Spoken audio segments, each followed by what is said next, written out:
Bienvenue à tout le monde pour ce débat tout à fait fondamental dans le contexte actuel à tous égards. Merci, merci à Régis Debray, merci à Edgar Morin d'avoir accepté de faire cette deuxième rencontre. Nous les avons déjà entendus l'année dernière dans le cadre de la chaire Edgar Morin de la complexité. Merci à François Vitrani de la Maison de l'Amérique latine qui nous accueille ce soir, et également à Orange qui est le partenaire de la chaire. Jean-Michel Blanquer, directeur général du groupe ESSEC, va animer le débat, mais il est un peu empêché par les embouteillages de retour de Cergy. Donc on a proposé d'entamer l'échange maintenant avec une biographie sur la notion de citoyenneté faite par chacun des intervenants, donc Régis Debray et Edgar Morin, chacun donnant quelques éléments sur sa façon de concevoir la question. Et quand Jean-Michel Blanquer nous rejoindra, il animera l'échange. Merci Régis Debray, merci Edgar Morin de votre présence ici pour faire animer ce débat et sur des questions essentielles. À vous la parole. Bon, merci Laurent Bibard. Alors, Régis Debray et moi-même, nous sommes mis d'accord pour, avant le débat proprement dit, commencer chacun par, non pas faire son autobiographie intellectuelle, mais donner des repères sur sa propre évolution, sa propre pensée en ce qui concerne la nation, c'est-à-dire la France, bien entendu, et la planète, le monde, etc. Alors donc, je commence. Bon, la première chose que je veux dire, c'est que je suis un fils d'immigrés, mais ma famille, mes parents ne venaient pas d'une nation, ils venaient d'une ville qui avait, sous l'Empire ottoman, Salonique, et ils n'avaient pas le sentiment national, mais mon père, il adorait, comme beaucoup de ses séfarades de Salonique, qui aimaient beaucoup l'apparence. Donc, quand ils sont venus en France, je suis né ici à Paris, et je dois dire que je me suis incorporé l'histoire de France d'une façon passionnée, avec ses malheurs, ses bonheurs, ses histoires, ses mythes. Bon, je dois dire donc que je suis, comme beaucoup de fils d'immigrés, patriote, mais je n'ai pas une nation derrière, sinon des ascendants méditerranéens, italiens, espagnols, j'ai un cœur méditerranéen. Mais la culture française, c'est-à-dire Montaigne, Montesquieu, Voltaire et autres, Hugo, m'ont donné le sens de l'universalité, et en plus, comme beaucoup d'intellectuels d'origine juive, de cette époque, parce que ça n'existe plus, j'avais le sentiment de profonde solidarité avec tous les persécutés, tous les humiliés de la terre. Bon. Quand j'ai participé à la résistance, c'était le moment où Moscou résistait, où l'Amérique entrait en guerre. La guerre était devenue mondiale et je participais non seulement à la libération de mon pays, mais j'avais un sentiment profond de participer à un combat mondial avec une perspective messianique qui était la libération du genre humain, l'émancipation du genre humain. Bon. Et puis, je passe rapidement sur les suites, mais je dois dire que ces deux aspects, un aspect de patriotisme et un aspect un peu d'universalisme sont restés. Et une étape importante, et quand je faisais la revue Argument dans les années 56-60, j'ai pris connaissance de ce terme de Heidegger, l'ère planétaire, que je me suis approprié. Et depuis cette époque, je travaille à travers les différents problèmes, à travers l'ère planétaire, et ça s'est évidemment intensifié à la fin du siècle dernier, notamment avec la naissance de l'altermondialisme, comme autre chose que la mondialisation techno-économique, etc. Et pour arriver à l'idée que donc sans renier uniquement mes attaches, mes profondes racines que je me suis créé nationales, j'ai le sentiment de racines humaines plus universelles, et c'est ça dont on va parler dans le débat, qui est d'une conscience double citoyenneté, citoyenneté française et citoyenneté terrienne, humaine. Voilà. Mon introduction un peu longue, mais c'était pour... Pas assez long, continue. Non, mais ça y est, j'y suis, parce que sinon c'est le débat. Je ne veux pas aller au débat. Non, mais alors quand je t'écoute, Edgar, je me sens handicapé. D'abord handicapé géographiquement, parce que, et handicapé socialement, moi je suis un bourgeois parisien, tu vois. Je n'ai pas eu la chance d'être un émigré, si j'ose dire, comme toi. Et en plus, un handicapé historique, parce que nous avons tout de même une petite génération de différence et tu as vécu une guerre mondiale. Bon. Moi, je n'ai vécu qu'une petite guerre locale, qu'on appelle une guérilla. Et au fond, j'ai longtemps pensé que, malgré quelques blessures d'amour-propre que j'ai eues quand j'ai vu la chute de Dien Bien Phu en 1954, j'ai longtemps pensé que la révolution pouvait être une patrie et qu'on pouvait tous y retrouver. Voilà, notre débat inanimé va devenir animé grâce à l'arrivée de notre précieux retardataire. Donc, c'est en Bolivie que j'ai découvert le fait national. Lié d'ailleurs à un fait linguistique. C'est qu'aucun de nous ne parlait guarani. Alors ça a l'air bête, hein. Enfin, on pouvait croire que la révolution était une internationale et qu'on n'avait pas besoin d'une langue particulière. Et bien si, on se trouvait avec des paysans et aucun d'entre nous ne parlait guarani. Tu vois le problème. Donc j'ai découvert tout d'un coup qu'il y avait des étrangers et des nationaux, et que tout révolutionnaire que l'on disait, ou que l'on croyait être, ou que l'on voulait être, nous étions des étrangers. Et à partir de là, j'ai découvert le fait, je dirais ethnique, mais plus largement national, et Dieu sait si la nation n'est pas ethnique, évidemment, quand on est républicain, la nation est civique. Reste que, étant devenu ensuite, je passe beaucoup d'années, étant devenu ensuite gaulliste de gauche, c'est bizarre, ça fait drôle. Et j'étais très frappé quand De Gaulle disait la Russie pour parler de l'Union soviétique, quand il disait la Prusse pour parler de la RDA, les éclats de rire de Jean-François Revel et toute une série de brillants intellectuels. Ensuite, il y a eu ton ami Castoriadis, Salama, qui disait mais le pauvre De Gaulle, il n'a rien compris, ça n'a rien à voir, l'Union soviétique et la Russie, il a un siècle de retard, le pauvre, il ne sait pas que les idéologies ont transformé tout ça. Bah oui, enfin, on est bien forcé de voir que c'est le vieux De Gaulle qui avait raison et pas les modernes comme Jean-François Revel. Et puis, puisque je parle de De Gaulle, son art du pronostic m'a toujours frappé, n'est-ce pas ? Et pourquoi faisait-il de bons pronostics ? Peut-être parce qu'il avait compris la question nationale. Quand il reçoit Abba Eban avant la guerre de 67, tu sais, Abba Eban vient le voir pour le convaincre d'aider les Israéliens. On le sait aujourd'hui, De Gaulle lui dit « Oui, vous allez gagner cette guerre. Elle vous engagera dans des difficultés grandissantes. Vous avez bien tort de la faire, ce sera pire après qu'avant. » Oh, tout le monde disait, enfin, c'est monstrueux. Bon, bah oui, mais enfin, tu peux lire sa conférence de presse de 67, il n'y a pas un mot à en retirer.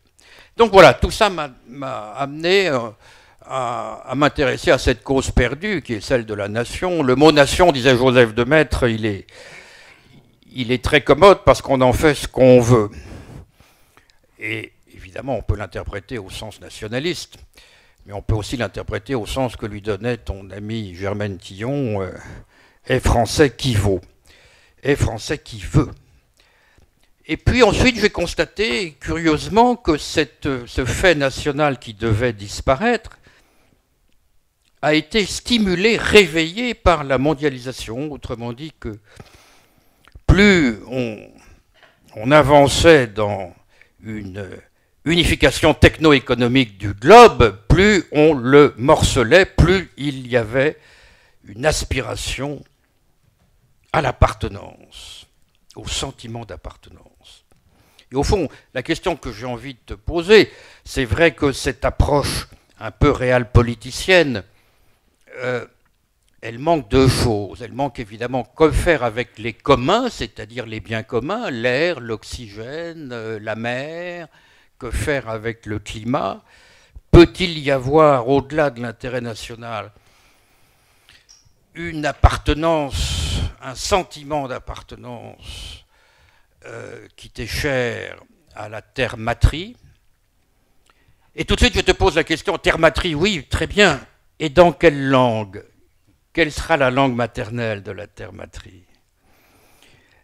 Cette question est bête, mais je suis toujours frappé à quel point on élude la question de la langue, n'est-ce pas? Une des raisons d'ailleurs pour laquelle je n'ai jamais cru dans l'Europe, contrairement à toi, c'est que je me disais une Europe qui parle le globish, c'est pas l'Europe. Une Europe qui ne parle qu'une langue, et en plus aujourd'hui la langue d'aucun d'État membre, c'est extraordinaire. Tous les fonctionnaires à Bruxelles ne parlent qu'anglais, et c'est la langue de personne aujourd'hui. Donc, si tu veux, derrière la notion de nation, il y a la notion de peuple pour moi. Et j'ai envie de te demander, mon cher Edgar, bon, nous savons qu'il n'y a malheureusement pas de peuple européen et que l'Europe est en train de s'effilocher parce qu'il y a un système. Oui, mais il n'y a pas de peuple, donc c'est compliqué.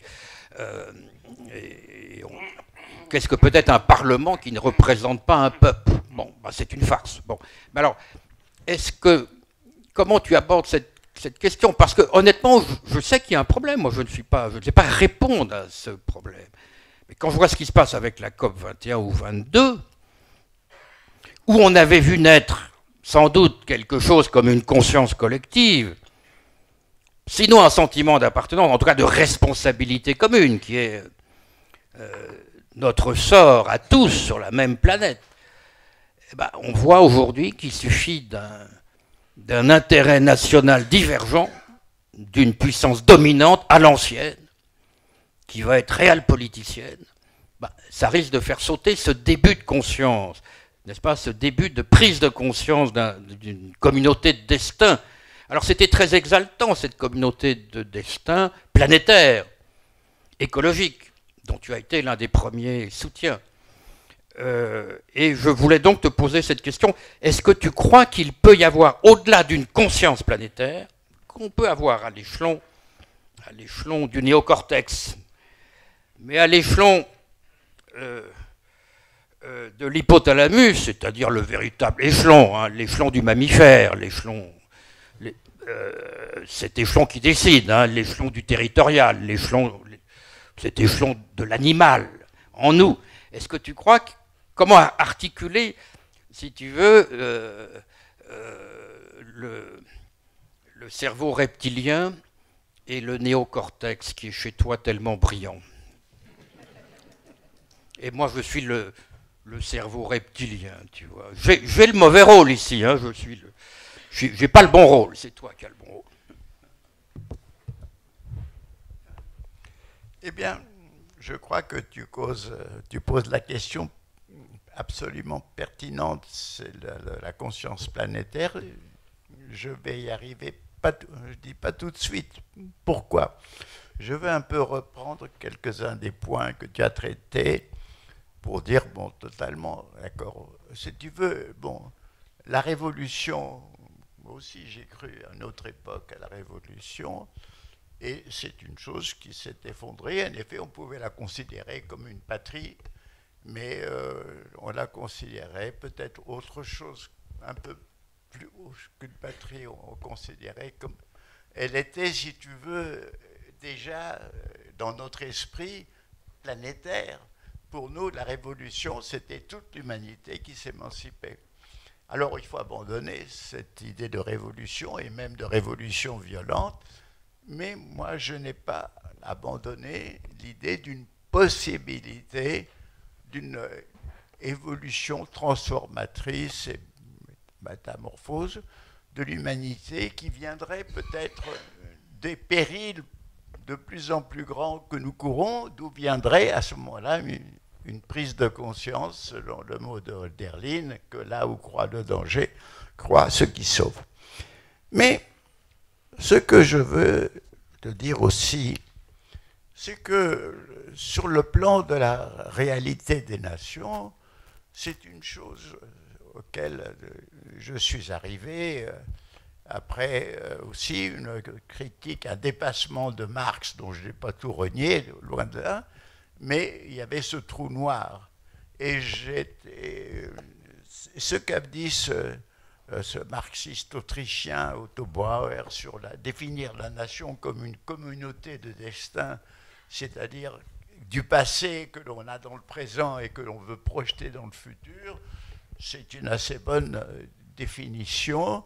Et je crois que ce que j'ai dit tout à l'heure sur l'histoire, c'est à travers l'histoire qu'on s'inscrit dans une communauté de destin.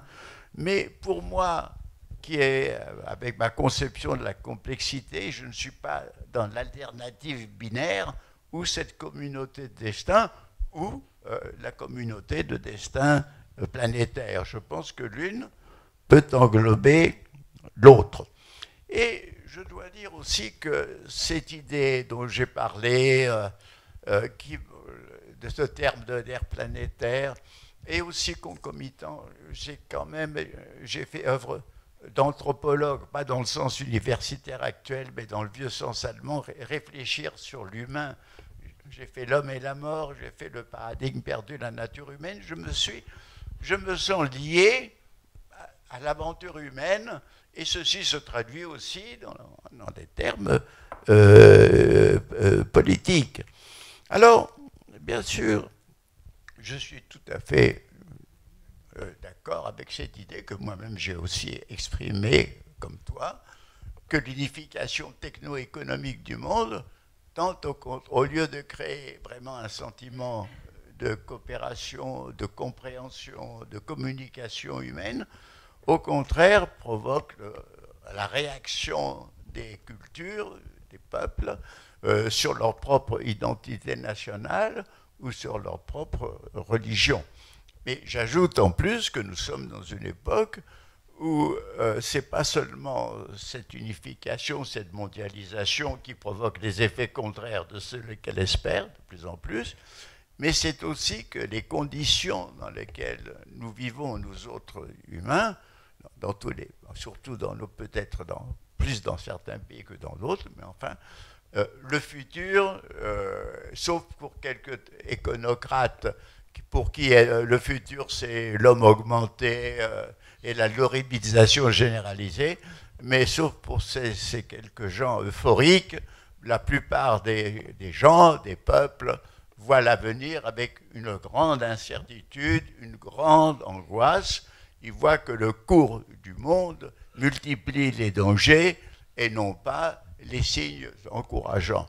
Bon, alors, donc, voici ces choses qui expliquent ce retour sur la nation. Et alors là, je vais dire quelque chose de paradoxal pour toi. Je dis que c'est quand même extraordinaire qu'au moment où effectivement la mondialisation, avec tous ses dangers, a créé une véritable communauté de destin de facto pour tous les humains, parce que ce péril de la dégradation écologique, il est réel. Ce n'est pas seulement le changement climatique, ce n'est pas seulement la biodiversité, c'est sur la Terre entière, les terres qui se stérilisent sous le coup de l'agriculture et de l'élevage industrialisé, et pour donner des produits malsains et insipides à nous tous, les humains, c'est que les armes nucléaires se multiplient et même que les occasions de guerres nouvelles se produisent. Il n'y a pas seulement les nouvelles guerres des armes de destruction massive, mais il y a aussi la cyberguerre, des cyberguerres qui elles-mêmes peuvent produire une série de désastres. Donc nous sommes menacés par les conflits qui eux-mêmes seront aggravés par les fanatismes eux-mêmes aggravés par les conditions d'angoisse dans lesquelles vivent les populations, parce qu'il faut penser aussi que tous ces phénomènes régressifs que nous voyons en Hongrie, en Russie, en Turquie, etc., eux-mêmes sont liés, comme pendant les années 1929 et 30, etc., à une crise qui n'est pas seulement économique. J'ajoute que l'économie mondiale n'est pas régulée, que la grande crise de 2008 a des soubresauts et peut rebondir d'une nouvelle façon, que la finance a une domination incontrôlée sur le globe et conduit elle-même à des catastrophes. Bref, nous voyons, si tu veux, ce cours absolument épouvantable. Et c'est au moment où cette conscience de communauté de destin serait nécessaire qu'elle manque totalement, parce qu'au contraire, on se réfugie dans les communautés de destin religieuses ou nationales. Et donc, si tu veux, étant donné ceci, je suis tout à fait d'accord pour dire que si une conscience de communauté destin ne se développe pas dans différents pays d'une façon puissante, je crois qu'on ne peut rien faire de positif politiquement. Cela étant dit, je répète que pour moi, la communauté, pour moi, il y a cet enracinement dans mon pays, mais il y a un enracinement dans l'espèce humaine, et je vais redire ce que je disais un peu l'autre réunion où on était ensemble, mais enfin, le public n'est pas le même. Je dirais que je me sens non seulement humaniste dans le sens du mot, parce qu'il y a deux sens au mot humanisme, il y a l'homme-dieu qui maîtrise la nature, etc., que je rejette, et un sens, parce que je pense que l'humanisme doit reconnaître que l'homme est un animal fragile, incertain, et que plus il est puissant, plus il est faible devant la mort, la douleur et la maladie. Bon, l'humanisme est un humanisme de reconnaissance de la qualité humaine d'autrui, c'est-à-dire d'être voué, comme dirait le Bouddha, à la souffrance, d'être voué au malheur, qui peut certes connaître beaucoup de moments de joie et de bonheur, mais ce sentiment de solidarité humaine profonde. Je le sens parce qu'à force de l'avoir étudié, toute cette histoire où des primates, des espèces primatiques se sont succédées pour arriver finalement à Homo sapiens, ce prédateur parfois capable de pitié, ce prédateur, et que l'aventure d'Homo sapiens, c'est une aventure absolument inouïe, imprédictible, incroyable. Un observateur venu extraterrestre qui serait venu il y a 40 000 ans, aurait vu des barbus couverts de peau de bête pourchassant des aurochs, et jamais n'aurait pensé qu'il y aurait après des gratte-ciels de Chicago et la bombe atomique, et Léonard de Vinci et Beethoven. Bon, donc je veux dire que l'histoire de l'humanité est incroyable, l'histoire des empires qui naissent et qui s'effondrent, la récente histoire, et je dirais même les perspectives de mutation biologique de l'être humain avec le CRISPR, ces possibilités qui sont là. Nous faisons partie de cette histoire à la fois atroce et moments parfois sublimes, et je sens profondément cette appartenance.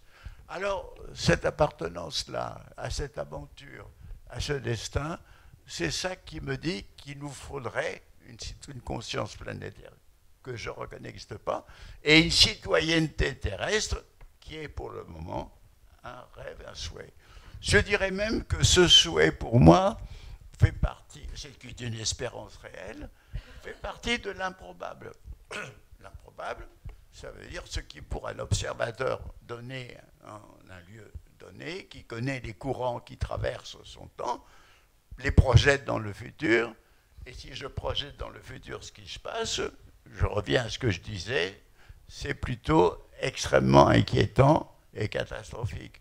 Mais l'improbable est arrivé de temps en temps dans l'histoire, des déviations, et je maintiens, c'est un peu Peggy qui parlait de la petite fille Espérance, hein, dans un autre sens que je reprends ce terme, mais il y a effectivement... alors tu me dis, ben oui, mais si, quelle sera la langue maternelle? Alors, d'abord, j'ai tout de suite pensé à la Confédération helvétique, qui a plusieurs langues maternelles, mais enfin, je veux dire que je pensais que s'il y avait, c'est une histoire qui ne peut se passer que dans le temps, puisque si on arrive à une conscience planétaire, je crois que les Chinois, les Hindous, les Américains, enfin les gens garderont leur langue, et j'espère qu'ils trouveront un moyen de communiquer autre que cette sorte de sous-anglais qui actuellement domine. J'irai dans quelques jours à Rome, dans une académie qui reçoit des étudiants qui sont de tous les continents, africains, asiatiques, etc. Ils parlent tous latin, ils s'expriment tous en latin, même quand ils sont en voiture, ils parlent en latin, etc. Et voilà une langue. Mais je veux dire que le problème de la langue commune est un problème ultérieur, puisque la conscience commune doit créer ses propres instruments. Un mot sur l'Europe, puisque tu en as parlé. Moi-même, je me suis senti européen à partir de 1973, c'est-à-dire à partir du dîner charnière, où d'un côté l'Europe a cessé d'être colonialiste, c'était la dernière décolonisation qui était celle du Portugal, et où elle connaissait une dépendance inouïe avec la crise pétrolière, c'est-à-dire c'était comme un malade qui a besoin d'une perfusion sanguine à travers les bateaux qui apportent le pétrole. Alors quand j'ai vu que cette Europe de la domination, cette Europe orgueilleuse était devenue une vieille chose, alors je me suis dit, c'est quand même, on peut peut-être faire quelque chose avec. Et j'ai eu quelques espoirs qui ont commencé à se dégrader avec la guerre de Yougoslavie, 1991, et qui se sont totalement dégradés, je dois dire, dans les dernières années. Donc, disons, si on peut sauver quelque chose de ces débris d'Europe, tant mieux, je suis très content, mais je crois que, si tu veux, ma perspective est de là. Alors, cela dit, je pense qu'une politique nationale est possible et qui peut même être exemplaire.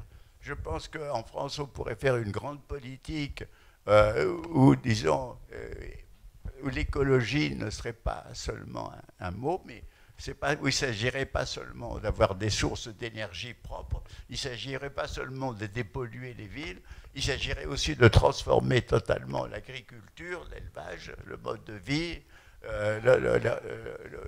le savoir-vivre, etc., et de faire une relance économique dans un sens de grands travaux, de grandes réformes. Je pense qu'il y a beaucoup de possibilités qui sont évidemment limitées. Nous sommes des interdépendances.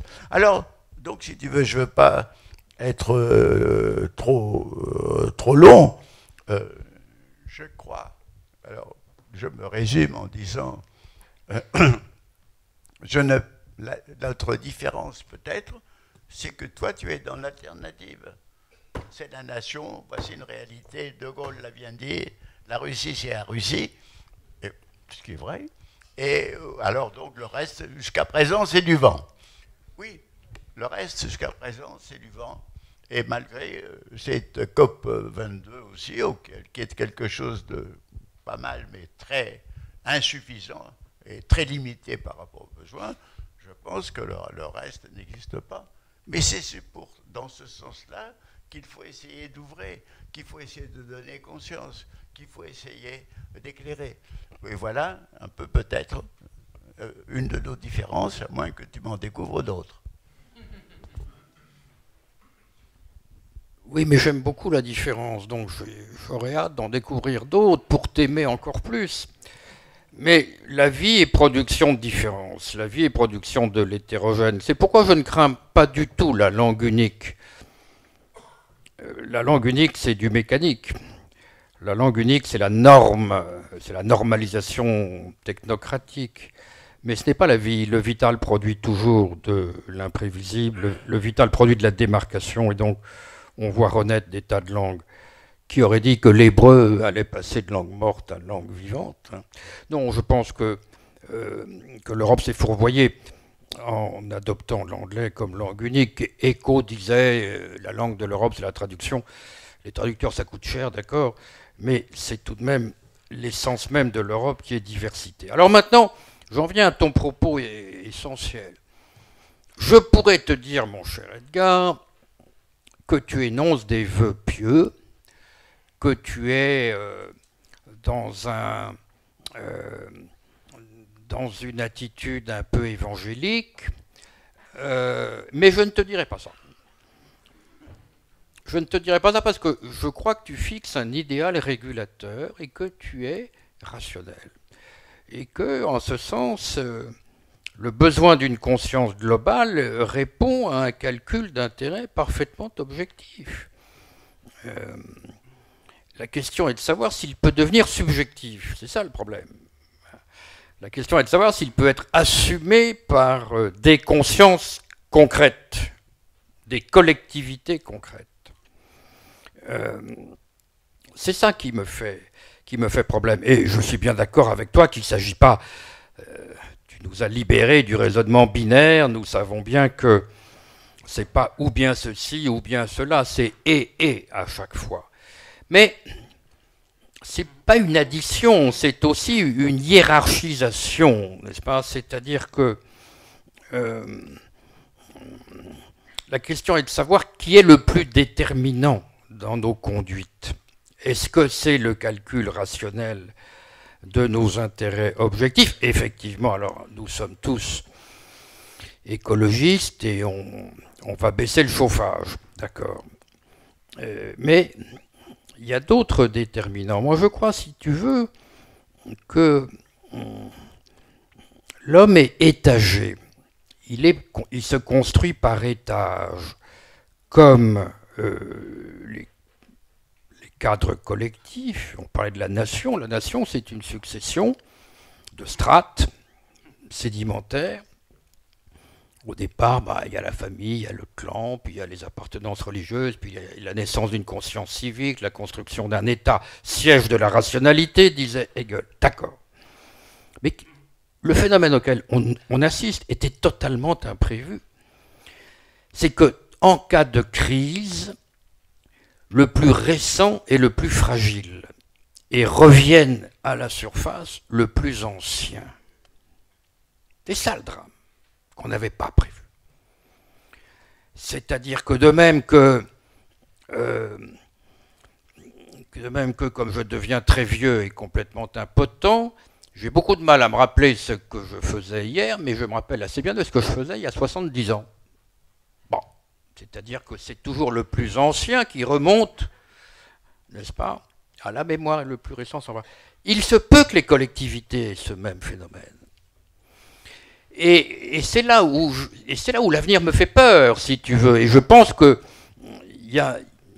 nous vivons une certaine tragédie, qui est la contradiction entre ce que l'on doit faire et ce que l'on peut faire. Ce que l'on doit faire, c'est de l'Edgar Morin. Ce que l'on peut faire, malheureusement, c'est du Régis Debray, c'est pas fameux. Je m'explique. Moi, si j'étais pas un mammifère omnivore prédateur des savanes, si j'étais un être évolué, civilisé, avec une cravate, si je n'étais que cela, je dirais oui, il faut tout de suite s'occuper de la planète. Mais comme je suis au fond un mammifère prédateur des savanes, c'est-à-dire ce que j'étais il y a 200 000 ans, et si on bouleverse tout d'un coup, si les lumières s'éteignent, si tout d'un coup, hein, la panique, c'est le mammifère qui va faire un sauf qui peut. J'ouvrirai la fenêtre, je sauterai, je dirais, bon, si l'autre ne saute pas, bon. Non, qu'est-ce que je veux dire par là? Je crains que le poste national soit le pré-national. C'est ça le drame. J'ai longtemps pensé que la nation pouvait être dépassée, surmontée, transcendée par des cadres beaucoup plus solidaires et larges. L'Europe en était un, mais peut-être l'humanitaire en était un autre, et la conscience cosmique aussi, mais je constate que le poste national, c'est le tribal. Autrement dit que quand la nation se défait, la nation civique se défait, qu'est-ce qui remonte? Le pire. C'est-à-dire l'ethnie, le clan, la famille, donc la guerre de tous contre tous. Et c'est ça ce qui me fait peur, si tu veux, c'est cette contradiction entre ce que nous devons faire pour répondre aux défis aujourd'hui, effectivement, de la survie de l'espèce, et puis cette sorte de lourdeur. Hein. C'est Céline qui disait, comme c'est lourd l'homme, c'est lourd, c'est lourd. Ben oui, c'est vrai, il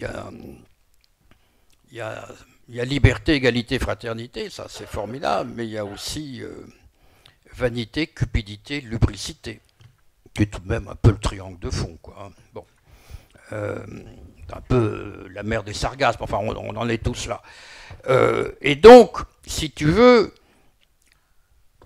j'ai toujours envie de te poser la question, comment transformer cette conscience à laquelle tu nous appelles, et qui n'est pas seulement due à tes bons sentiments, tu es un homme généreux, bon, c'est pas de ta faute, c'est plutôt bien, qui est due à ta capacité, je dirais, cérébrale. Comment transformer ça en un motif de conduite concrète, c'est-à-dire affectif, sentimental, cohérent, consistant. C'est ça, cet écart, si tu veux, entre la superstructure dont nous avons besoin et l'infrastructure de nos conduites effectives, c'est ça ce qui me fait un peu peur et qui, malheureusement, moi j'aimerais être Edgar Morinien à 100%. Je ne peux l'être qu'à 50%. C'est pas bon, c'est pas bien. Mais je me dis que j'aimerais être utopique comme toi, utopos, pas de lieu. Encore que j'aime beaucoup quand tu parles des lieux, parce qu'il parle formidablement, cet utopiste parle des lieux formidablement. Quand il parle de Salonique, quand il parle de Paris, quand il parle de Berlin, il est formidable. C'est pourquoi nous aimons Edgar. Ce n'est pas seulement un spéculatif cosmologique, c'est un homme qui sait absolument rendre compte concrètement d'un lieu, de l'esprit d'un lieu, etc. Mais bon, moi je me demande pour tout te dire si la planète a de l'esprit. J'en suis pas sûr. Je voudrais qu'elle en ait. Mais je constate que quand je suis dans tel pays, quand je suis en Russie, je vois qu'il y a un esprit russe. Quand je suis aux États-Unis, je vois qu'il y a Donald Trump. Bon, je regrette, mais il faut faire avec. Alors c'est embêtant. Ça force à des compromis. Mais je suis d'accord avec quoi il ne s'agit pas de s'en tenir à des tautologies bêtes du genre la Russie est la Russie, les États-Unis sont les États-Unis. Tout ça est évolutif, contradictoire, complexe, plein d'imbrications, de strates, bien entendu. Ne fais pas de moi un gaulliste stupide. Oui, parce que De Gaulle pratiquait la tautologie parfois. Je ne sais pas, je crois qu'il était à Dieppe, il disait « Je suis content d'être à Dieppe, port de mer et qui entend le rester ». Bon, évidemment, c'était pas très... Bon, je suis d'accord, c'était un peu plat. Hein? Voilà, Brésil, ouais, pays d'avenir et qu'il restera longtemps. C'était pas faux d'ailleurs. Moi, c'est pas de lui, hein. Ça, je crois que c'est de Georges Clemenceau. C'est de Clemenceau. C'est de Clemenceau qui... en bon républicain, était très internationaliste, il a voyagé beaucoup, notamment en Amérique du Sud. Donc, voilà, moi je confesse que que tu as raison, mais je voudrais trouver la façon de faire de ta raison une passion collective. Eh bien, écoute Régis, suppose que nous sommes à l'époque de Pépin le Bref. Qu'est-ce que c'est que la France? C'est l'Île-de-France. Si nous sommes à l'époque de Pépin le Bref, ou un peu plus tard, qu'est-ce que c'est que des peuples, les Bretons, les Alsaciens, les Languedociens, des peuples tout à fait hétérogènes. Qui peut penser, au cours du Moyen-Âge, du haut Moyen-Âge, qu'un jour, tous ces gens qui parlent le teuton en Alsace, le breton en Bretagne, le provençal, que tous ces peuples hétérogènes, hétéroclites, formeraient finalement, au cours des siècles, une nation. Qui pourrait le penser à l'époque? Personne, bien entendu. Il y a une longue histoire. Et une histoire qui n'est pas faite uniquement d'unité à travers la communication, la langue, à travers aussi la prédation et la brutalité, comme la croisade contre les Albigeois. En fait, des gens du Nord contre ceux du Midi. Donc, si tu veux, moi, je me place dans une perspective historique où l'inattendu arrive. Bien entendu, il a fallu des siècles, et puis il a fallu une monarchie centralisatrice, il a fallu des guerres, il a fallu la révolution. Bon. Donc, je suis tout à fait conscient de ça. Je suis dans une histoire planétaire. Peut-être que je pense à des choses qui ne se réaliseront jamais, ou peut-être qui pourront se réaliser. Je ne sais pas à quel moment, de quelle façon.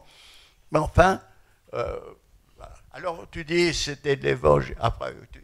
Mais ce que j'aime bien dans l'évangile, c'est que ça fait appel aux femmes et aux hommes de bonne volonté. Avant, je croyais qu'il y avait peut-être une classe prédestinée pour le salut de l'humanité. Quelle que soit la classe, quelle que soit l'origine, ce qui est important, c'est les êtres de bonne volonté. Et il en existe, et je vois même qu'en France, ils font des petites choses, mais qui sont importantes ou symboliques. Pierre Rabhi fait des fermes écologiques, d'autres font de l'économie sociale et solidaire, d'autres font des écoquartiers, d'autres créent des associations de solidarité. On voit tout un monde grouillant. Et pourtant, ce monde est invisible. Pourquoi? Parce que les journaux n'en parlent pas. Les partis les ignorent. Tout ça est complètement ignoré. Mais c'est un pays où il y a un grouillement de vitalité qui peut-être, pourra donner quelque chose si un jour une convergence s'établit entre ces mouvements. L'inattendu arrive comme trompe sans trompette. Voilà. Alors, donc, ça, c'est ma première idée. Maintenant, quand tu me dis que le meilleur, c'est le plus fragile, parce que c'est l'ultime, j'en suis persuadé, et je pense que c'est ça qu'il faut cultiver à tout prix. Et c'est pour ça que je dis que cette conscience d'humanité, de fraternité humaine commune, qui est quelque chose d'ultime, qui n'est même pas réalisé partout, mais que déjà un Montaigne, d'ascendance marane, comme tu le sais, mais qu'un Montaigne le savait parfaitement, que Montesquieu le disait, cette conscience, ce sentiment d'humanité, si fragile, qu'il se perd, qu'il se détruit, que le pays le plus cultivé, le plus humaniste d'Europe et du monde, qui était l'Allemagne, est devenu nazi après tout ce qui est arrivé. Donc, je sais très bien que les régressions nous menacent, et peut-être que je me berce à l'idée de penser que malgré les régressions, tout n'est pas perdu à jamais, qu'il y a une petite flamme qui peut exister. Moi, je dirais aussi que mon point de vue n'est pas que rationnel. Comme tu le vois bien, il est sentimentalo-rationnel. Et moi, je crois que pas de raison sans passion et pas de passion sans raison. Je pense qu'il faut lier les deux. Or, l'idée, disons, d'une humanité qui surmonterait ces divisions, ces hostilités, ces incompréhensions, est une idée à la fois rationnelle et sentimentale. Je dirais par exemple, pour reprendre l'exemple du Moyen-Âge, qui pensait que les guerres féodales pourraient s'arrêter parce qu'à un moment donné serait venue une autorité supérieure qui était monarchique et qui les aurait domestiqué les féodaux et interdit. Non.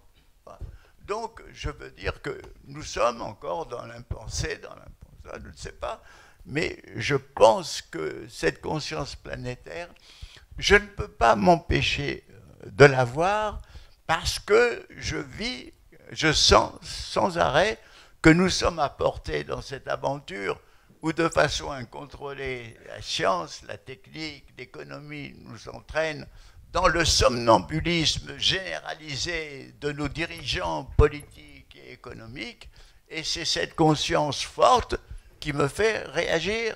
Alors je me dis, bon, si on peut éviter que notre nation sombre, très bien, mais je sens que elle-même, elle est emportée dans cette tourmente, et c'est ça un sentiment auquel je ne peux pas m'empêcher. Oui, je crains la régression. D'ailleurs, ça fait depuis des années que je le dis et que je l'écris.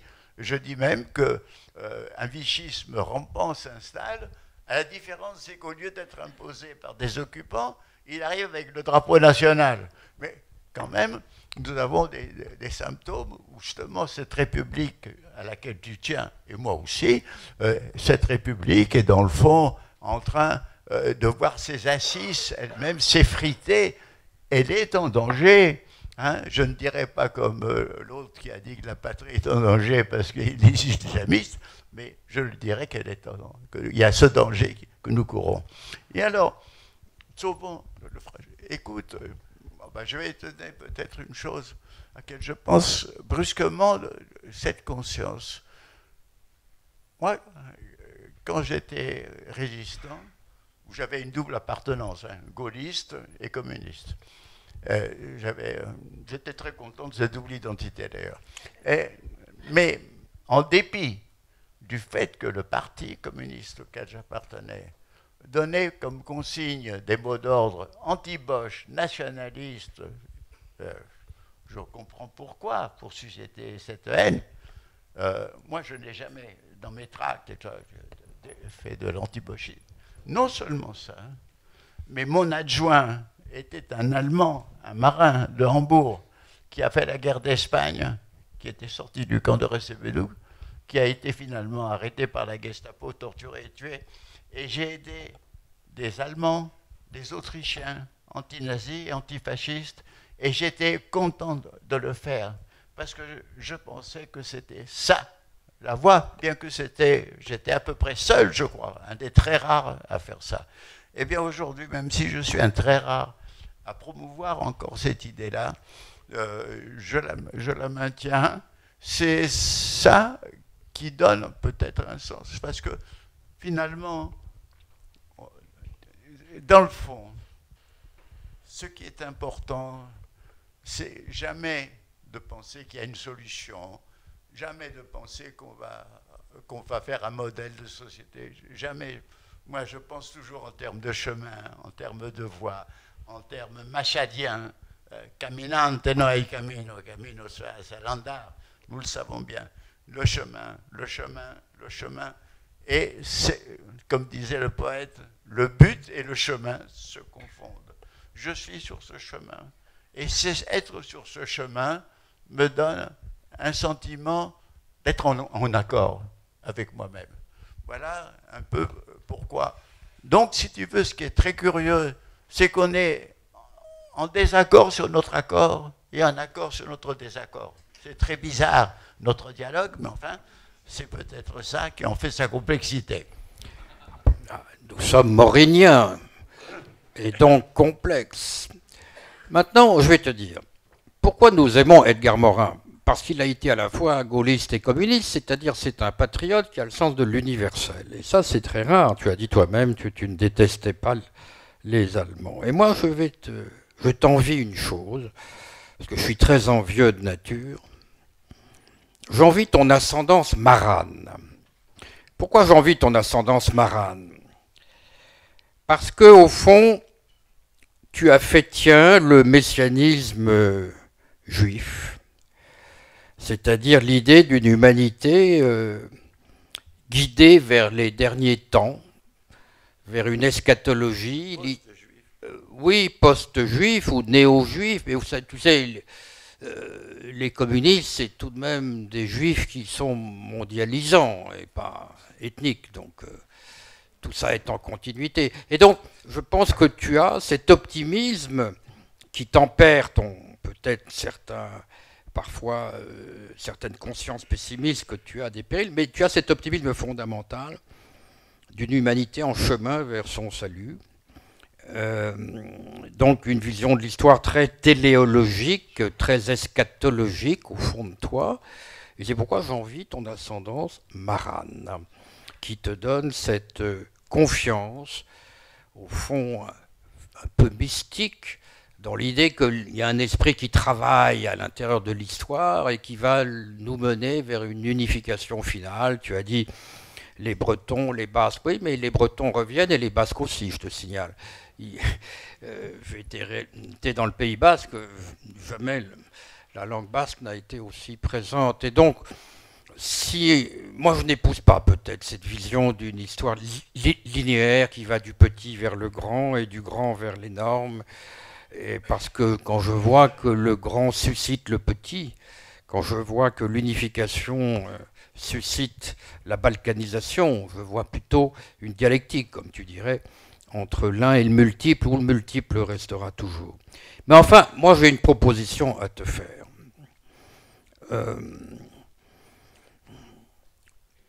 Enfin, ce n'est pas une proposition, c'est un regret, mais qu'on peut peut-être partager. Moi, je regrette qu'aucun martien ne nous ait rendu visite. Parce que si un Niti, pour de vrai, était venu, un petit homme vert, alors je croirais dans la conscience planétaire. Parce qu'on ne se pose qu'en s'opposant. Et si on avait un alien pour de bon devant nous qui nous faisait l'honneur et le plaisir de venir nous visiter, alors je crois qu'il y aurait effectivement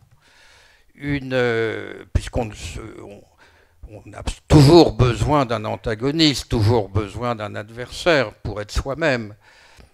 De même que l'Europe s'est faite en contre. L'Europe d'après-guerre s'est faite contre l'Union soviétique, avant elle s'est faite contre l'Empire ottoman. Bref, il faut toujours un adversaire pour galvaniser un sentiment d'unité, même de fraternité. Il n'y a pas de fraternité sans hostilité. Voilà, c'est ça ce que...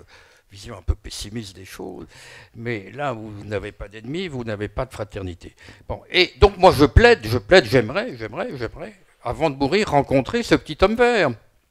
Parce que là, je pense que si nous avions un débarquement d'êtres étranges, qui ne sont pas comme nous, sur l'écorce terrestre, alors on se dira, attendez, là, il faut vraiment qu'on se regroupe. Il faut faire communauté, là. On va s'organiser. Tant que E.T., l'extraterrestre, ne viendra pas nous voir, malheureusement, je crains que nous continuions notre petite mesquine aventure K1K, où dès qu'il y a un rassemblement, une unification, hop, tout d'un coup se crée une division, se crée une sécession. Voilà. Et donc, je regrette de ne pas pouvoir partager ton eschatologie marane, étant dramatiquement païen, tout en étant de culture chrétienne. Bon. Et donc, c'est ça ce qui me gêne un peu, si tu veux. Au fond, je suis plus hegelien que toi, c'est-à-dire le travail du négatif. Je crois qu'il y a effectivement besoin d'épreuves, besoin d'affrontements, besoin de souffrance pour créer quelque chose comme une solidarité profonde, pour créer quelque chose comme, comme une unité, une cohésion, si tu veux. Autrement dit, l'unité, c'est pas un cadeau du ciel, c'est le produit c'est le produit d'un travail humain, et ce travail, c'est un travail d'opposition toujours, c'est un travail de résistance. Ah, mais tu le sais bien pour avoir été résistant toi-même, pour avoir eu des ennemis que tu n'as pas haïs, ce qui est formidable. Mais tu avais des ennemis tout de même. Deux mots, parce que je pense qu'il faut terminer. Alors je suis deux mots. Premièrement, ben oui, il n'y a pas d'ennemi extérieur et il n'y en aura probablement pas. L'ennemi est en nous et c'est ça la difficulté. Nous avons découvert l'ennemi en nous, mais je pense que nous pourrons peut-être aller au-devant, plutôt progresser dans cette conscience que chacun a en lui son plus féroce ennemi qui l'aveugle, qui le trompe. Il y a ce que les Anglais appellent self-deception, mensonge à soi-même. L'ennemi est en nous. Alors, c'est une grande découverte qu'il faut faire. C'est un préalable, d'accord. Parce que si on ne découvre pas que l'ennemi est en nous, on ne pourra pas avancer. La deuxième chose que je veux dire, c'est que nous sommes dans une aventure inconnue. La France, l'Europe, les humains, on est dans une aventure inconnue. Et c'est dans cet inconnu qu'effectivement, nous faisons nos choix, que nous prenons, nous déterminons. Eh bien, écoute, si nous avons cette conscience commune, eh bien alors nous irons de pair adelante, comme dirait De Gaulle, la mano in la mano. Voilà. Merci.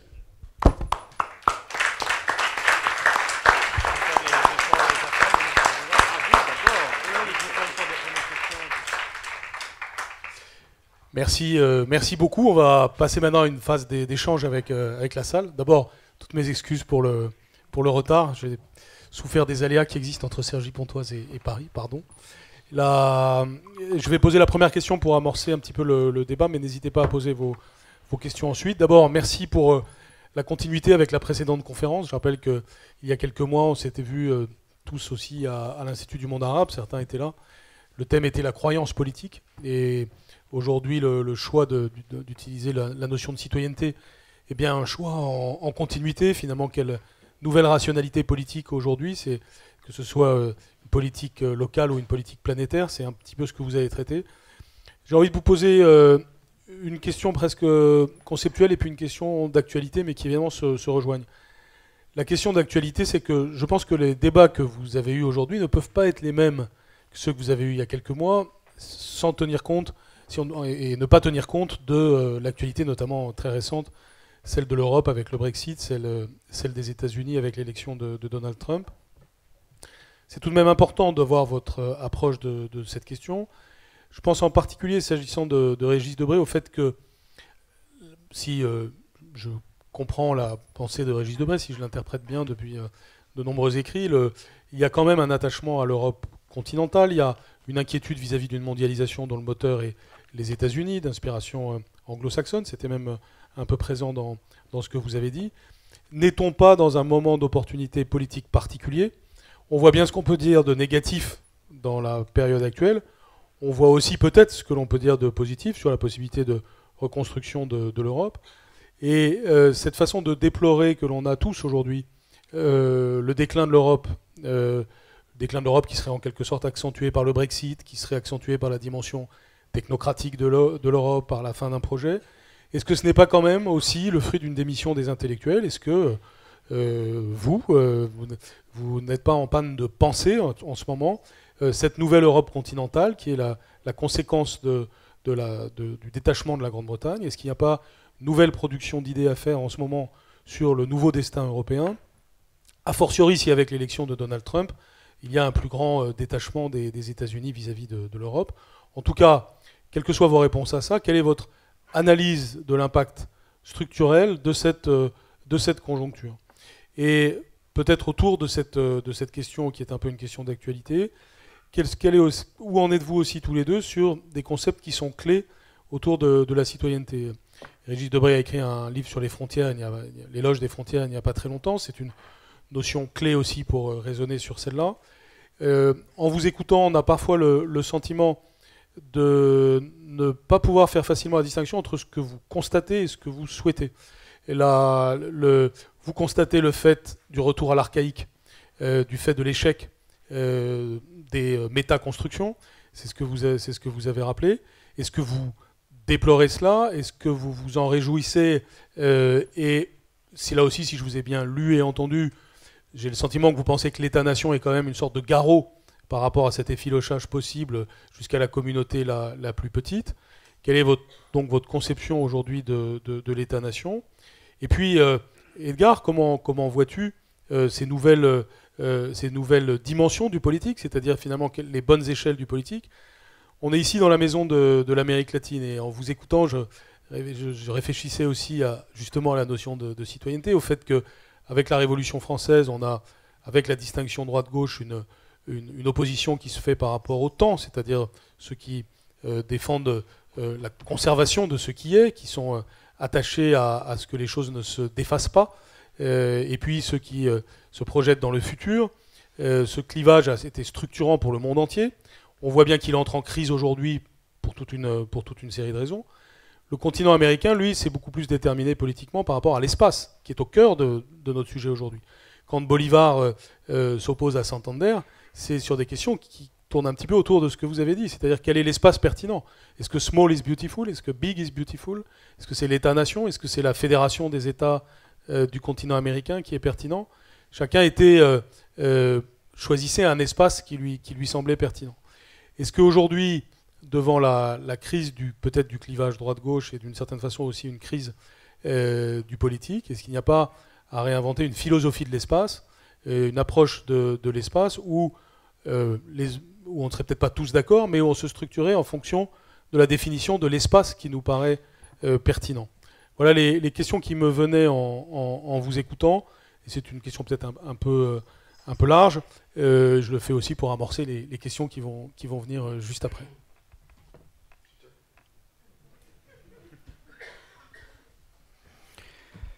Bon, vous avez posé 3 ou 4 questions qui exigeraient à peu près 1 heure ou 2 pour la réponse à chacune d'entre elles. Je prends les points distinctement.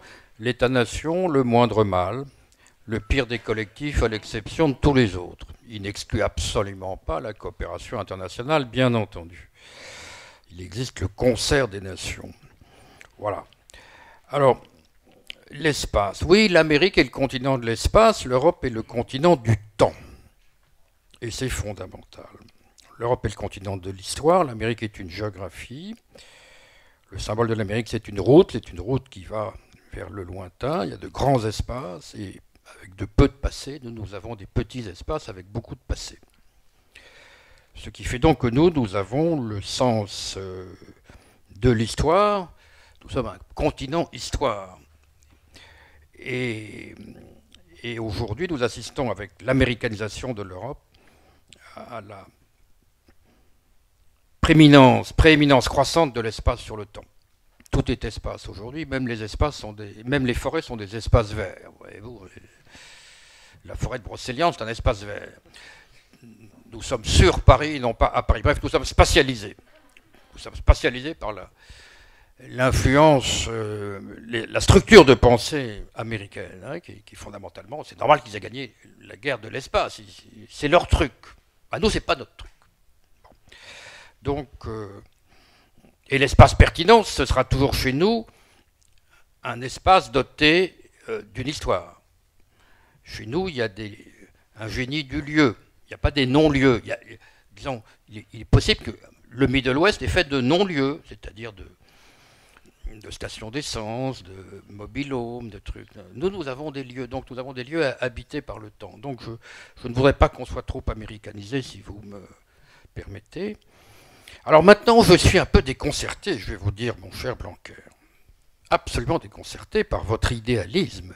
Vous dites qu'il faut que les intellectuels produisent des idées. Ah bon, très bien, ben c'est leur métier, hein, ils font que ça depuis très longtemps. La question est de savoir qu'est-ce que ça fait, les idées. Vous devriez faire de la médiologie, cher ami. Qu'est-ce qui transforme une idée en action? Qu'est-ce que c'est que concrètement l'influence d'une idée sur le cours des choses. Donc ça suppose un certain nombre de médiation, de transmission, etc. Je voudrais juste vous dire un mot. Les politiques ont toujours préféré la logique des forces à la logique des idées. N'est-ce pas ? C'est normal. Et en démocratie, encore plus, puisqu'il s'agit de composer des forces d'opinion. On ne peut pas imposer n'importe quelle idée, il faut qu'elle soit majoritaire. Donc, dans ce contexte-là, les intellectuels n'ont plus de rôle que figuratif ou décoratif. Je parlais tout à l'heure avec une Américaine qui me disait « Mais si on trouve aux États-Unis un homme politique avec un livre en main, il faut qu'il s'excuse. » Alors, vous croyez qu'on va faire des livres et puis qu'on va aller remettre ces livres à M. Juncker ou M. Barroso? M. Barroso, il n'a qu'une envie, c'est de filer à Lehman Brothers. Il n'a pas envie de lire des livres. Bah, Goldman Sachs, c'est la même chose. Bon, donc, vous supposez qu'il y a encore des hommes politiques qui s'intéressent aux idées. Enfin, c'est insensé. Ils peuvent prendre un intellectuel pour faire le rôle de plume, hein, écrire, parce que comme ils ne savent plus trop écrire, ils ont besoin de quelqu'un qui écrive. Ils peuvent se servir d'une idée comme d'un moyen pour rassembler une clientèle ou faire plaisir, etc. Mais vraiment, vous avez un air de croire que ce sont les idées qui font l'histoire. Excusez-moi, c'est plus compliqué que ça. Il y a des moments. Et puis, qu'est-ce que c'est qu'un intellectuel? Aujourd'hui, c'est un. Comment il peut publier? Avant, on publiait des textes. Aujourd'hui, il faut aller à la télévision. Et la télévision n'est pas une technique de la pensée, hein. C'est une technique de l'image, donc de l'apparence, du sourire. Voilà. Donc, honnêtement, je crois que les intellectuels sont débranchés, si vous voulez, par la vidéosphère, c'est pour aller vite. Hein. Voilà. Ils sont débranchés. Alors, ils vont à la télé, c'est très bien. Bon, mais enfin, je doute qu'ils aient des... Parce que ce n'est pas les idées qui meuvent le monde, c'est les organisations, c'est les partis, les syndicats, les mouvements organisés et structurés. Aujourd'hui, ce n'est plus une idée qui structure un mouvement. Hein. C'est soit une foi, c'est-à-dire une appartenance, soit un intérêt, tout simplement. Voilà. Voilà. Donc alors, l'idée de reconstruire l'Europe, non, excusez-moi, c'est out of the game. Je le regrette. J'en parlais avec Hubert Védrine hier, qui vient de faire un livre qui s'appelle « Sauver l'Europe », point d'exclamation. Entre nous, il m'a dit que les carottes sont cuites tout de même. Bon. Même il faut faire semblant, on va appeler des conférences, etc. Avec qui? Avec les dirigeants actuels? Attendez, c'est une blague. Donc je crois effectivement, malheureusement, qu'il faut faire quelque chose d'autre, une Europe européenne qui ne se fera, disait Nietzsche, qu'au bord de l'abîme. Voilà. Oui, il y a plusieurs choses, je ne sais pas si je vais répondre correctement. Bon, il y a un point sur la question de l'État. Moi, je crois qu'aujourd'hui, il y a la nécessité d'un renversement de l'État. Pourquoi? Parce qu'il y a eu un déferlement du profit, de la finance, de l'argent. Et c'est-à-dire, par exemple, quand on voit que des institutions d'utilité publique et de salut public, comme les hôpitaux ou les universités, sont soumises de plus en plus à des règles de budget, de rentabilité, de compétitivité, etc., on se rend compte que, dans le fond, il faut sauver le service public. Le service public est en train de se désintégrer, justement, depuis ces fameuses années Reagan, depuis cette économie dite néolibérale, et justement, l'État doit reconquérir un rôle pour le service public dans tous les domaines. Je pense à la poste, je pense aux hôpitaux, je pense à tout, et même je pense aux chemins de fer, etc. Enfin, je ne suis pas quelqu'un qui est partisan de renationaliser ce qui a été dénationalisé, mais je suis quelqu'un qui est pour maintenir les structures de services publics, c'est-à-dire de non-rentabilité, de non-compétitivité pour des choses d'hygiène, de salut public. Ça, c'est une chose qui me semble importante. Maintenant, il y a le paradoxe de l'espace. Le paradoxe de l'espace, c'est que d'un côté, l'espace s'est rétréci avec la télécommunication, puisqu'on peut communiquer instantanément. Il s'est rétréci avec l'avion, avec tout ce que l'on veut. Et en même temps, nous sommes dominés, le monde est dominé par des nations de grand espace, c'est-à-dire la Russie, la Chine, l'Inde, les États-Unis. Et par rapport à ces méga-nations, les nations européennes apparaissent comme des lilliputes. Alors on peut dire, oui, il y a eu la tentative de l'Europe. Et moi, j'étais pour ce modèle associatif et je dirais même intégratif, étant donné que dans mon idée, ce n'était pas la dissolution de la nation ni de l'État, puisqu'il y avait ce principe dit de subsidiarité. Mais enfin, ce modèle, qui aurait pu être aussi un modèle pour l'extérieur, parce qu'il me semble aussi urgent que ce qui a échoué, c'était une confédération des pays d'Afrique post-coloniaux, la France francophone, aurait été très salutaire, que le Maghreb, tout en conservant ses nations, aurait dû faire une unité maghrébine qui s'imposait pour des raisons à la fois géographiques, culturelles et autres. Enfin, autrement dit, il y a l'utilité de l'association, mais je crois que l'échec de l'Europe, victime du fait qu'elle a été subordonnée à la question financière et à l'intérêt financier, à l'intérêt économique, l'échec de l'Europe est un très grave échec pour tout associationnisme dans la période dans la période actuelle. Alors bon, nous avons ce problème d'espace et nous sommes dans un temps évidemment irréversible. Alors, les intellectuels, moi je pense qu'on est dans l'ère crépusculaire des intellectuels qui ont été une des gloires, une des productions françaises les plus éminentes. Alors je ne vais pas trop analyser pourquoi est-ce que crépusculaire. Non seulement parce que ce sont les experts, technocrates et autres qui fournissent désormais les normes et les indications, et c'est-à-dire des gens spécialisés, et que l'intellectuel qui prend en main les problèmes fondamentaux et globaux n'est plus capable de les prendre en main parce qu'il faut un travail, une connaissance. Dans le fond, la grande faillite des intellectuels, c'est quand une partie d'entre eux ont pris aveuglément le parti du fascisme, du nazisme, et quand une autre partie d'entre eux a pris le parti d'abord du communisme stalinien, et puis ensuite du maoïsme, dans l'aveuglement. Alors bien sûr, ce sont des prises de position pavées de bonnes intentions, mais je pense qu'aujourd'hui, donc, il y a eu une incapacité de penser le monde du point de vue intellectuel, ou une frivolité à le penser, et que par ailleurs, aussi bien les médias qui domestiquent les intellectuels, les domestiquant en leur rétrécissant le temps, en empêchant, si tu veux, le développement d'une argumentation un peu cohérente.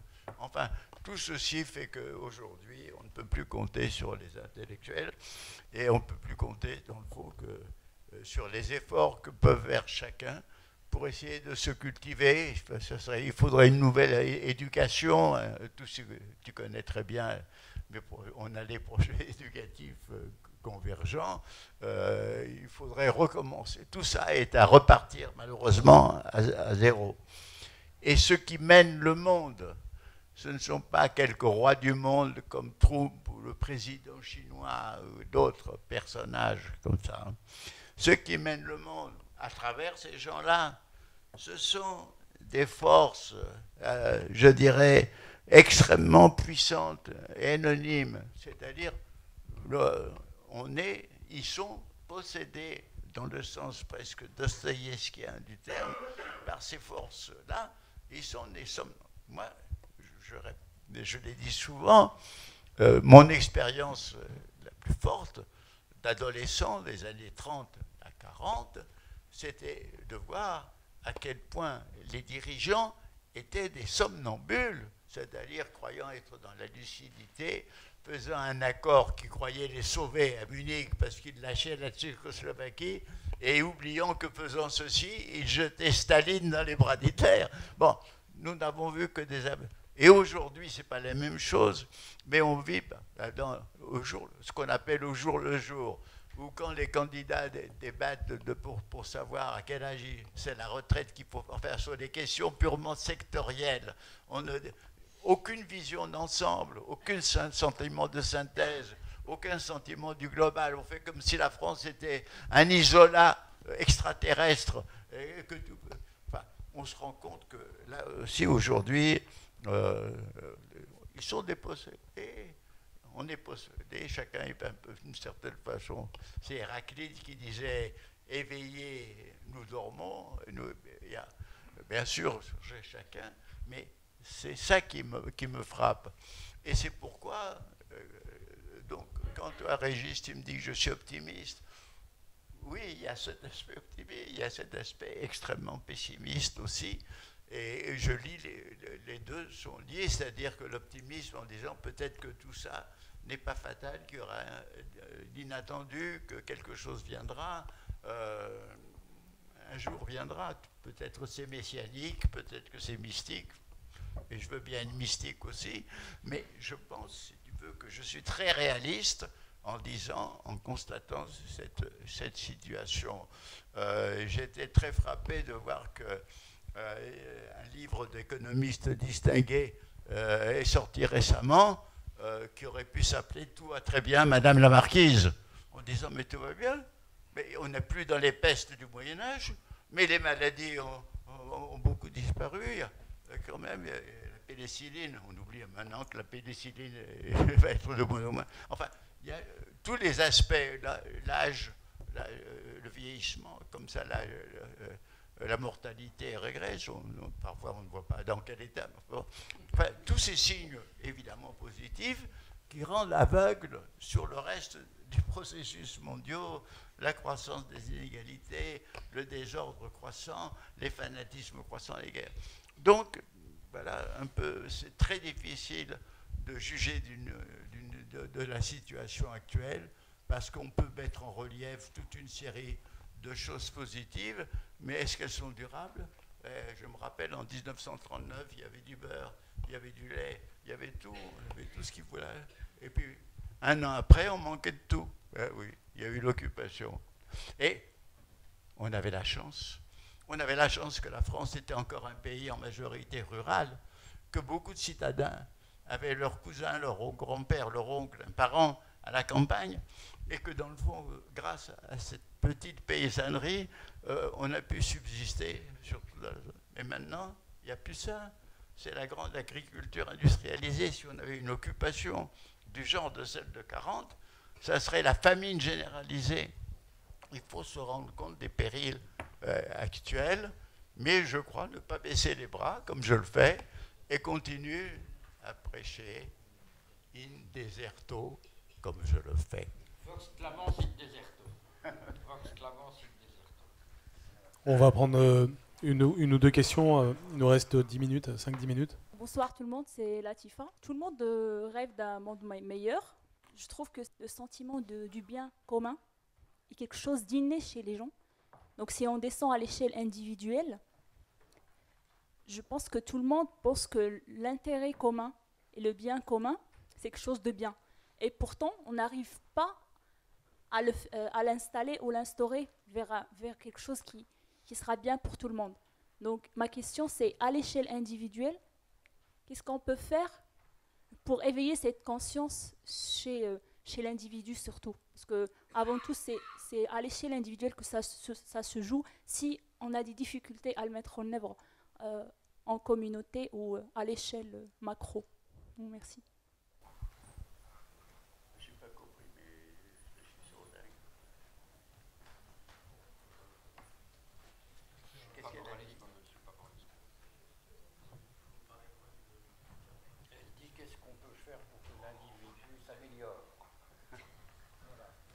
faut lire Edgar Morin, voilà. Faire son possible. Il faut lire Edgar.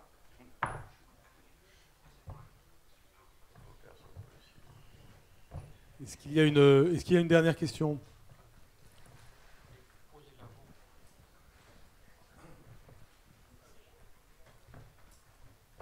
Bon, bah, s'il n'y en a pas, je vais faire quand même. Je vais vous relancer tous les deux pour une réponse rapide, puisque vous avez répondu, mais c'est vrai qu'il y avait beaucoup de questions dans la question.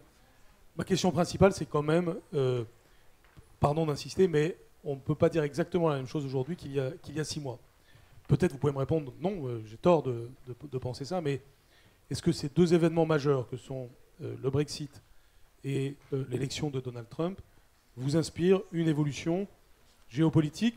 Ça, vous avez un peu répondu, mais aussi sur une évolution de la notion de citoyenneté. Qu'est-ce que vous voyez comme perspective? J'ai entendu là, évidemment, les deux répliques, et notamment le constat de décès de l'intellectuel que vous avez fait tous les deux, que je ne partage pas. Je pense que ça dépend de vous, ça dépend des intellectuels. C'est-à-dire, je pense que on n'est pas obligé de constater ce qui est en train de se passer. Je pense qu'il y a un vide conceptuel aujourd'hui très fort sur la question européenne, que si les intellectuels se saisissent de ça, les politiques peuvent saisir aussi des concepts s'il y a une forme de caractère pratique et utilisable de cela. Donc, quelles leçons vous tirez de ces deux événements, et qui posent aussi des questions, on le voit bien dans le débat public aujourd'hui, sur l'expression du suffrage aujourd'hui, l'impact des réseaux sociaux sur l'opinion publique, l'immédiateté et citoyenneté, pour résumer ce que je veux dire. Ayant en tête aussi la réponse au référendum colombien, qui fait partie aussi de ces récentes consultations qui interrogent sur les questions qui ont été traitées aujourd'hui. Donc, à la lumière de cette année 2016, si je puis dire, comment vous voyez la notion de citoyenneté, et est-ce qu'elle change sous nos yeux, encore une fois, du fait de cette immédiateté dont vous avez parlé, du fait de ces technologies, et qu'est-ce que vous répondez à ça sur une citoyenneté qui ne soit pas seulement traduite par l'immédiateté, et d'autre part, est-ce que quand même, j'insiste un petit peu, il n'y a pas une pensée sur l'Europe possible aujourd'hui qui soit utilisable, qui peut passer par les États-nations, mais en tout cas qui permettent de remplir un vide qui est bel et bien là dans le débat public. Alors, moi je dirais que le Brexit et l'élection de Trump, ce sont deux événements notables, mais dans un processus de régression qui avait déjà commencé. Le Brexit, c'est un épisode qui vient dans la crise de l'Europe, laquelle s'est manifestée avec l'affaire de la Grèce, s'est manifestée avec l'affaire des réfugiés, s'est manifestée avec le fait que les pays de l'Est regardent plutôt du côté de l'Ukraine et de la Russie, et que les pays de l'autre, plutôt du Sud, regardent vers le Moyen-Orient et la crise là. Bref, l'Europe, actuellement, est dans un processus de décomposition qui peut-être n'ira pas à la décomposition totale. Maintenant, les conditions de la résurrection sont énormes, parce qu'effectivement, il faudrait changer la mentalité qui a dominé jusqu'à présent. Et là, actuellement, ce n'est pas seulement la bureaucratie de Bruxelles, ce sont tous les lobbies qui pèsent sur les institutions. On voit par exemple le lobby d'un produit, d'un pesticide dont les effets secondaires est de détruire les abeilles, les difficultés énormes qu'il y a pour pouvoir obtenir son interdiction qui encore est suspendue. Enfin, l'Europe, les conditions pour que l'Europe se réveille, fasse autre chose, se régénère, sont énormes. Je le souhaite, mais pour le moment, je n'en vois pas les symptômes. En ce qui concerne donc Trump, en dehors de la surprise qui vient du fait que les instituts de sondage se sont trompés, ce qui est curieux, et Saba ici présent des témoins, c'est que dans l'après-midi, j'ai dit à Saba, c'est Trump qui va l'emporter. Je ne pense pas être devin, mais j'ai un scepticisme sur les sondages. Je me rappelle très bien l'erreur sur Truman, etc. Et je me disais que ça va recommencer. Bon, mais passons. Alors, en ce qui concerne Trump, ça fait un épisode dans un processus régressif généralisé, mais nous ne pouvons pas encore en voir toutes les conséquences, parce que nous ne savons pas. Il y a un article assez intéressant de Dominique de Villepin qui dit que Trump est un mélange de pragmatisme et d'idéologisme. Nous ne savons pas encore comment se combineront les deux aspects, mais que le phénomène soit régressif, c'est sûr, mais est-ce que c'est l'apocalypse? Je n'en sais rien. Et encore, il faut s'attendre à de nouveaux développements. Moi, ce qui me frappe beaucoup, c'est que après la Hongrie, un peu la Pologne, la Russie devenue un État autoritaire, la Turquie, avec cette transformation, cette régression énorme, l'importance quand même du Front National qui vient aussi de la décomposition plus intellectuelle de ses ennemis, c'est-à-dire qui ne pensent qu'à barrer la route au Front National sans songer qu'il faut proposer une voie autre pour que la route soit barrée. Mais c'est toujours la même chose. On veut les empêcher de passer, mais ce n'est pas en disant on va faire des barrières qu'on les empêchera de passer, c'est en faisant une autre politique qu'on ne fait pas. Donc, je maintiens mon diagnostic. Nous sommes dans une époque régressive, et les époques régressives ne sont pas éternelles, et nous ne savons pas si cette régression ne conduira pas à des clashs, disons, importants sur la planète. Bon, jusqu'à présent, le fait que Trump se proclame plutôt protectionniste n'est pas quelque chose qui semble indiquer sur le plan mondial. Mais c'est quelque chose de déjà très menaçant pour les Mexicains. Bon. Donc, nous devons suivre avec beaucoup de vigilance ces événements et voir si prendre des mesures, voir un peu ce que nous pouvons faire. Là aussi, nous sommes en France. Nous avons ce soir, il y a un show, genre Guignol de l'info, c'est-à-dire la primaire républicaine. Nous aurons un autre show comme ça. À ce niveau-là, je crois qu'on ne trouvera pas les solutions. Si un jour viendra les solutions, ce serait d'une poussée, d'un renouveau profond de la société française qui, à ce moment-là, créera les forces politiques nouvelles. Nous n'en sommes pas là. Voilà. Mais je reviens à mon thème. Il y a toujours un espoir, mais sur un constat quand même très désabusé sur ce qui se passe. Bien, alors, 3 questions, 3 réponses. Première question, Brexit, Trump. Qu'en pensez? Réponse, effet retour de la globalisation. Retour de quoi? De l'appartenance. Un nous d'abord. Nous d'abord. La citoyenneté n'est pas hors sol. Bon.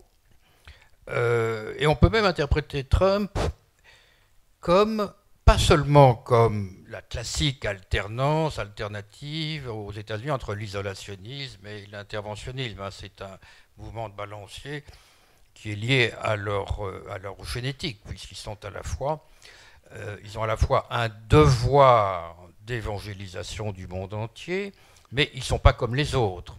Donc ils ont à la fois l'exceptionnalité, la supériorité, plus un devoir tout de même d'amener leur exemple partout. Donc ils oscillent entre l'un et l'autre. Et on peut interpréter Trump comme la vengeance de la nation sur l'Empire. Madame Clinton, c'est l'Empire. Monsieur Trump, c'est la nation, au sens le plus banal du mot, au sens quasiment ethnique, territorial. Nous, d'abord. Et Madame Clinton, c'est le traditionnel, je dirais, alliage de Wall Street, du Pentagone, des interventions, des bombardements, voilà. Et ils en ont marre, ça coûte trop cher, ça rapporte pas. Bon, voilà. revanche disons, de la moitié du programme sur l'autre, si vous voulez. Bon. Voilà, donc ça rentre tout à fait, je crois, dans un schéma dont je parle. Alors, deuxième question, vous parlez des les intellectuels, mais le pluriel d'intellectuels, ça n'existe plus, il n'y a plus d'école, il n'y a plus de mouvement. L'intellectuel, comme le disait Hegel, est un animal, et un animal férocement anti son voisin. Les intellectuels se détestent entre eux. C'est exceptionnel, notre amitié tous les deux, mais c'est contre nature. Le propre d'un intellectuel est de détester les autres intellectuels, de les considérer comme des cons. Alors soit on dit que ce qu'on n'aime pas, on dit que c'est des médiatiques, ce qui est vrai. Enfin, on est toujours le médiatique de quelqu'un. Hein. Bon, on est toujours le médiatique de quelqu'un, on est toujours le snob de quelqu'un. Bref, l'intellectuel est quelqu'un de fondamentalement individualiste, de fondamentalement jaloux, de fondamentalement qui veut se faire une place. Et donc, c'est que dans les moments graves qu'on rassemble les intellectuels, hein, pendant le fascisme, pendant le Front populaire, oui, il y a eu comme ça des mouvements, je dirais, quand il y a le feu peut-être, mais ça ne dure pas longtemps. Bon. Donc je suis assez sceptique sur contrairement à vous, sur comment faire d'un tas un tout. Comment faire d'un tas d'intellectuels un tout, qu'on appellerait l'intelligentsia, je n'y crois pas pour le moment, parce qu'il n'y a pas de menace majeure. Alors, troisième point, votre Europe à laquelle vous tenez, c'est une erreur dès le départ. Parce que c'est une idée américaine, qui a été faite par M. Jean Monnet, qui, comme vous savez, est un businessman franco-américain, et qui avait l'idée qu'on peut construire une unité politique en faisant l'addition de l'intérêt économique plus le droit, économie plus droit. Autrement dit, l'Europe a été construite par des hommes d'affaires sur l'idée que l'homo economicus était prioritaire, que l'homme n'était pas un citoyen mais d'abord un consommateur, et donc qu'il fallait la concurrence libre et non faussée hein, pour baisser les prix, c'est-à-dire une vision totalement américaine, qui était celle de M. Jean Monnet, curieusement au Panthéon. C'est le seul franco-américain que je connaisse qui soit au Panthéon, et qui a toujours imaginé qu'on pouvait déduire le politique de l'économique. Mais c'est idiot, il n'y a pas de symbolique commune. Quand j'ai vu le billet d'euro et que je l'ai comparé au billet $1, j'ai compris que l'euro c'était mort, c'était un billet de Monopoly. Aucune devise, aucune figure, aucun lieu, pas charnel, abstrait. Abstrait comme un truc de banquier, quoi. Bon, donc, vous devriez faire votre deuil et travailler à autre chose, c'est-à-dire à la reconstitution d'une autre idée de l'homme. Mais il faut commencer par bazarder tout ça, là, tous ces gens qui s'intitulent nos porte-paroles qu'on n'a pas élus, ces commissaires. Vous sentez-vous solidaire avec M. Juncker ou M. Donald Duck, enfin je sais pas... non, tout ça n'est pas sérieux. Pourquoi ? Parce que le propre de la concurrence libre et non faussée, c'est la concurrence précisément. C'est pas le dépassement de soi. Seul ce qui nous dépasse peut nous unir. Or, il n'y a rien qui dépasse tous ces États unis. Les États unis sont unis par deux choses. Ils ont une destinée manifeste. C'est un peuple élu. Ils ont un début, hein, à Burbe Condita, on est venu là, Thanksgiving Day, et on va vers là. Bref, on est unis que parce qu'il nous dépasse. Comme il n'y a aucune transcendance dans votre Europe, elle est en train de se décomposer, tout simplement. Alors, il faut hâter la décomposition, vous êtes d'accord, par des moyens pacifiques. On ne va pas aller enfoncer un couteau dans le ventre de monsieur, je ne sais qui d'ailleurs, Moscovici. Tout ça, c'est inconsistant. Voilà. Et je crois que l'inconsistance, elle était malheureusement dans les gènes, si vous voulez, dans cette idée qu'on pouvait passer de l'économique au politique, comme si le politique se déduisait de l'économique. Non, le politique, c'est quelque chose d'autre. Le citoyen, c'est pas un consommateur plus. Bon. Donc, faut recommencer, quoi. Voilà, merci.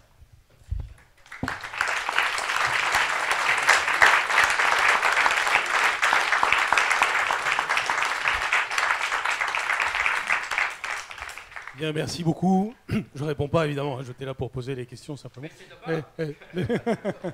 Non, non, je dirais, bon, en une phrase, je dirais qu'il y a Victor Hugo avant Jean Monnet, mais là, Hugo, c'était un nationaliste ultra. oui, bon, peut-être les deux, c'est ça. Il voulait que l'Europe soit la France. Parle français et Paris soit la capitale. Pas de chance, c'est Berlin. Voilà, ça peut être un autre projet. Très bien, merci à tous. J'espère que nous aurons un troisième rendez-vous comme ça grâce à la chaire Edgar Morin de la complexité. Merci pour votre générosité et merci à tous d'être présents.